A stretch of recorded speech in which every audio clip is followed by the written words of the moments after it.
মানিকচকে বন্যা পরিস্থিতি পরিদর্শনে এলেন রাজ্যের পুর ও নগরোন্নয়ন মন্ত্রী ফিরহাদ হাকিম।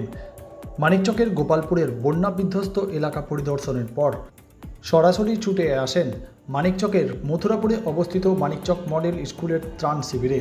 এই ত্রাণ শিবিরেই রয়েছে ভূতনির বন্যা বিধ্বস্ত উত্তর চণ্ডীপুরের প্রায় শতাধিক পরিবার। এই ত্রাণ শিবিরে থাকা পরিবারগুলির সঙ্গে দেখা করেন, কথা বলেন এবং তাদের হাতে ত্রাণ সামগ্রীও তুলে দেন ফিরহাদ হাকিম। এদিনের এই পরিদর্শনে রাজ্যের মন্ত্রী ফিরহাদ হাকিম ছাড়াও উপস্থিত ছিলেন মালদহের জেলা শাসক নিতিন সিংহানিয়া, পুলিশ সুপার প্রদীপ কুমার যাদব, মানিকচকের বিধায়ক সাবিত্রী মিত্র, প্রতিমন্ত্রী তাজমুল হোসেন, মালদা জেলা তৃণমূলের সভাপতি আব্দুর রহিম বক্সি সহ জেলা ও ব্লকের প্রশাসনিক আধিকারিকরা। এদিনের এই পরিদর্শন শেষে পুরমন্ত্রী কেন্দ্রীয় সরকারের ওপর দায় চাপিয়ে বলেন, কেন্দ্রীয় সরকারের বঞ্চনার ফলে এই বন্যা পরিস্থিতি তৈরি হয়েছে। আমরা বারংবার এই জায়গায় কাজ করার কথা বললেও তারা কোনো হস্তক্ষেপ করছে না।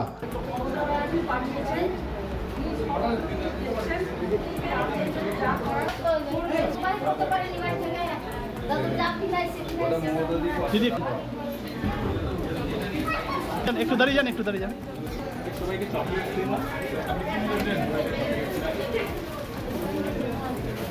পরিস্থিতি দেখলেন? পরিস্থিতি অত্যন্ত ভয়াবহ। বাচ্চাকে উড়িয়ে নিয়ে গঙ্গা চলে গেছে, গঙ্গা ভাঙনে বাচ্চা চলে গেছে। আমাদের মুখ্যমন্ত্রী মমতা বন্দ্যোপাধ্যায় বারবার করে বলছেন যে গঙ্গা ভাঙন রোধ করুন, সেন্ট্রাল গভর্নমেন্ট একটা পজিটিভ রোল নিন। কিন্তু আমাদের দুর্ভাগ্য যে সেন্ট্রাল গভর্নমেন্ট বাংলাকে বঞ্চিত করছে, বাংলাকে অবহেলিত করছে। তাই এইখান থেকে নিয়ে মুর্শিদাবাদ পর্যন্ত যে ভাঙন সমস্যা, সেই সমস্যার সমাধান করছে না। যে গঙ্গাটা ভাঙন না হতো তাহলে বাঁধটা যেত না, বাঁধটা না গেলে এই অঞ্চলটা ভাসতো না। গঙ্গা ভাঙনের সাথে সাথে বাঁধটা ভেঙে পড়ে গেছে। সুতরাং আবার সেন্ট্রাল গভর্নমেন্টকে বলবো, মানুষকে মানুষ ভাবুন। শুধু আদানি আম্বানির পাশে দাঁড়ালে চলবে না, গরিব মানুষদের পাশে দাঁড়ান। এবং মুখ্যমন্ত্রী এটা বারবার করে বলছেন, গঙ্গা ভাঙনের জন্য একটা পজিটিভ রোল নিন। অত্যন্ত ব্যথিত, হাজার হাজার লোক ঘর ছাড়া হয়ে গেছে, হাজার হাজার লোক ঘরের সব কিছু পুড়িয়ে দিয়েছে, মারা গেছে। একটা বাবার দুটো ছেলে মারা গেল। এই অবস্থায় পুরো মালদা রয়েছে। মুর্শিদাবাদের গঙ্গা ভাঙন হচ্ছে। এখন যদি ফরাক্কা হাত গুটিয়ে বসে থাকে, এই অঞ্চলগুলোকে দেখার দায়িত্ব, গঙ্গার দায়িত্ব হচ্ছে গঙ্গা ভবনের। শুধু জল বন্টন করবে, কত বাংলাদেশে যাবে সেটা না করে মানুষকে বাঁচানোর জন্য আগে ব্যবস্থা নিই। সরকারিভাবে এখনো কত